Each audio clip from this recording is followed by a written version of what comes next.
and play on 2nd and 10. That's his youth right there. Tagovailoa trying to make up for it. Fires to the end zone. Touchdown! Alabama wins! Today, I'll be filming my Week 5 college football predictions video. So starting with LSU at Ole Miss. So this will by far be the biggest test so far for the Ole Miss offense. And this will by far so far be the biggest test for the LSU defense. Well, I still think LSU has a good defense. It's not known yet if it's elite or not because so far they've played two little teams, which you can't judge how good their defense is just from that unless they had given up a lot of points, which they didn't. And they played Clemson in Florida, and Clemson's offense has been struggling a lot. They've played 4 games and they still haven't scored 28 points in a game once. And Florida's offense looks like the worst offense in the SEC. They only scored 1 touchdown and 16 points against South Florida.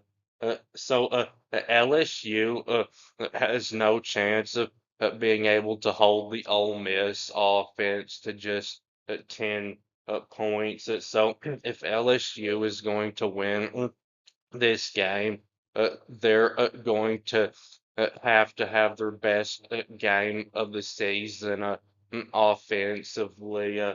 So LSU's offense hasn't had a good game yet, except for against the FCS opponent, which you can't really judge their offense by that. But when they played Clemson, they only scored 17 points, and that's bad because it turns out that Clemson doesn't have a very good defense. And then Florida only scoring 13 points offensively. And even though Florida looks like may have a good defense, just only score 13 points against anybody is always bad. So the Ole Miss run defense, except for last week against Tulane, has been struggling. But LSU, it doesn't look like can take advantage of that because LSU's run game has been horrible. They rank 112th in the country in rushing, averaging only 116.8 rushing yards per game. And Nussmeier, though, while he's not had quite as good of a year so far as he had last season, he has still had a pretty good year. And that is good news for LSU because Ole Miss, the one time they've went against a good quarterback, which was against Arkansas, their secondary played like it wasn't even there. But Trinidad Chambliss, I saw, is going to be the starting quarterback for Ole Miss in this game, and I would give the quarterback advantage to Ole Miss. Chambliss reminds me a lot of the LSU quarterback right before Garrett Nussmeier, Jaden Daniels, because of how well he can run. And Chambliss looks like an even better passer than Nussmeier is. And Nussmeier really has no running abilities. And at wide receiver, before last week, Trey Wallace had been Ole Miss's go-to wide receiver. But last week against Tulane, he only had 1 catch for 4 yards. But Deuce Alexander, the transfer they brought in from Wake Forest, has been having a good year. He had a very good game against Tulane, having 4 catches for 94 yards and a touchdown. And Caden Lee, after having a very slow first 2 games, has been starting to do more Now they haven't gotten as much out of Stribling as I thought they would so far, but Ole Miss is loaded at wide receiver like they always are. And for LSU, they haven't gotten much yet out of Nick Anderson, the transfer they brought in from Oklahoma. But Aaron Anderson and Barryon Brown have been their top two wide receivers. Aaron Anderson's was their top returning wide receiver, and Barryon Brown was one of their other transfer wide receivers. But they've combined for in these 4 games 41 catches for 492. And at running back, LSU's starting running back Caden Durham hasn't been doing as well this year as he did last year, and he's not been as good as Kaiwan Lacey has for Ole Miss. And LSU doesn't really have a good backup running back to go with Durham like Ole Miss does to go with Lacey. Ole Miss has Logan Diggs, who's a pretty good backup, and tight ends could be a big part of this game. LSU's tight end Bo Sharp that they brought in from Oklahoma is having a pretty good year. He's already got 14 catches for 170 yards. And Daquan Wright at Ole Miss, he only has 8 catches, but he's the most explosive tight end in the country. He's got 213 yards and is averaging 26.6 yards per catch, which is amazing.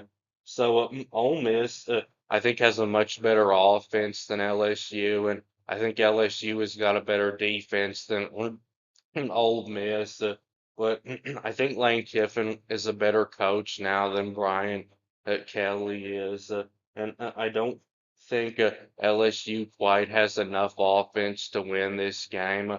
I do think they'll slow down the Ole Miss offense, but I don't think they'll come close to shutting it down. So I've got Ole Miss getting the win. 27 to 20 over LSU. So now Alabama at Georgia. So if Georgia's defensive struggles against Tennessee was mainly in the secondary. Their run defense was okay. And that is kind of strange though, because their secondary has got the most experience on their defense this year. And that their secondary does have two possible All-American players, KJ Bolden at safety and Dalen Everett at corner back. But that is concerning for Georgia in this game because while Ty Simpson did struggle against Florida State, against Wisconsin, he was great. He was very accurate. He completed 24 of 29 passes and threw for 382 and 4 touchdowns. Now, I know Wisconsin is not a good comparison with Georgia because Wisconsin is a terrible team, but Ryan Williams, who gave Georgia a nightmare of a game last year, I think is going to give them problems again. There's a lot of calm and command from Milroe at the start of this game. He's got to have it right now. And they take a downfield shot. And the catch is made. It's Ryan Williams, still spinning free. Touchdown, Alabama. They answer in one. Against Wisconsin, he had 5 catches for 165 and 2 touchdowns. And Jeremy Bernard has been Alabama's most consistent wide receiver this year. He's really good too. And Isaiah Horton, the transfer they brought in from Miami, who is also good, was healthy for the first time this season against Wisconsin, and he had in that game 5 catches for 48 yards and a touchdown. I think that Georgia is going to struggle with Alabama's passing attack. I think Alabama's got a better group of wide receivers than Georgia does. Georgia's best wide receiver, it seems to be, is Zachariah Branch. He had a good game against Tennessee with 5 catches for 69 yards and a touchdown. But it is concerning for the Alabama secondary too. I think Gunnar Stockton is going to give them problems uh, because Castellanos, the quarterback at Florida State, sure did. And I don't think he's as good as Stockton is. And another concern for Alabama's defense in this one is Castellanos that ran all over them, and Gunnar Stockton is a much better runner than uh, who Alabama faced in this game last year, Carson Beck. And good news for Alabama is their starting running back, Jam Miller, is going to play for the first time this season in this game.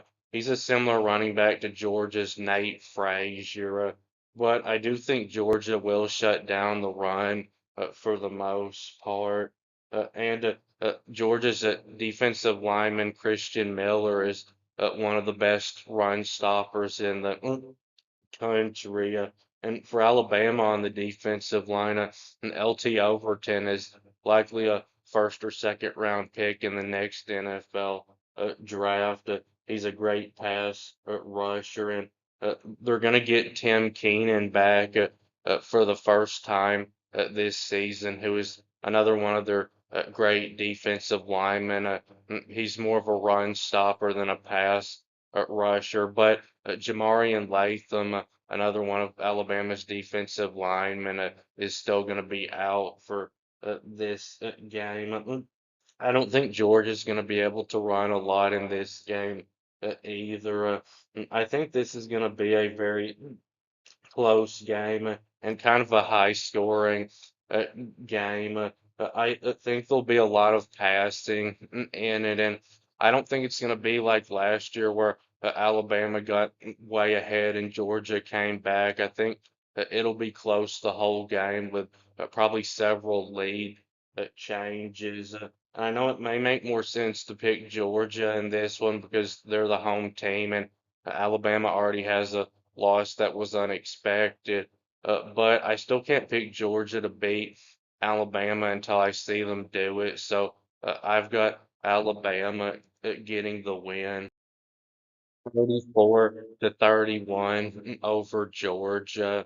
So now Oregon at Penn State. So Oregon's new quarterback Dante Mora. This will be his first big test, uh, and so far there hasn't seemed to have been a drop off for Oregon at quarterback. He's been great, and that was my main question with Oregon this season was if there'd be a drop off at quarterback. And if not, I think they've got as good a chance as anybody of winning the national championship because their roster is as loaded as anybody's is. And Dan Lanning is already, I think, a top three coach in college football. And DeCorian Moore, the five-star freshman wide receiver, has been great for them so far. And Dante Moore in the shotgun. Blitz coming. Oh, what a pickup block. And Moore going deep. Got a man on the run. Decorian Moore will take it. The freshman touchdown. At tight end, Ken Yon Sadiq has been good for them. He only has 9 catches, but he has 155 and 3 touchdowns, averaging 17.2 a catch. And some good news for Oregon is Noah Whittington, their starting running back, who's missed the last 2 games with an injury, is going to play in this game. But I'd still give Penn State the advantage at running back because Nicholas Singleton and Katron Allen, I'd say, are both better than any of Oregon's running backs. But I still do not trust Disaster Aller at quarterback. Penn State's only played 3 little teams, and he's struggled in 2 of those games. Penn State's been struggling to create explosive plays in the passing game.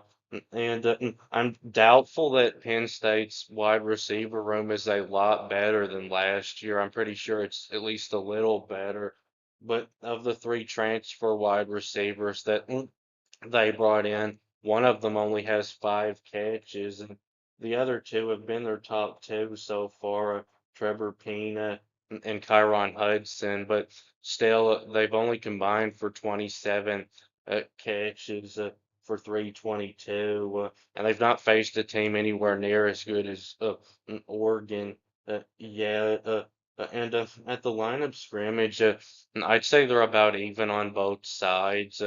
On the offensive line, Nick Dawkins and Ipana Lalola are, I'd say, the two best centers in the country. Dawkins plays for Penn State, and Lalola plays for Oregon.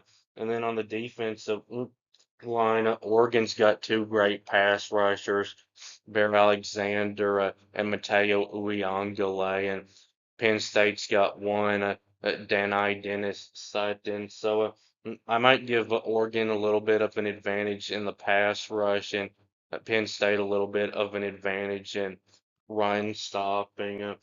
Defensively overall, Penn State I think might be a little bit better than Oregon, but while I do think Penn State will be able to run the football in this game, I think Oregon will be able to be a little bit more balanced offensively, and I still just do not trust James Franklin to win a game like this. I think it'll be very close, but I've got Oregon getting the win 32-31 over Penn State.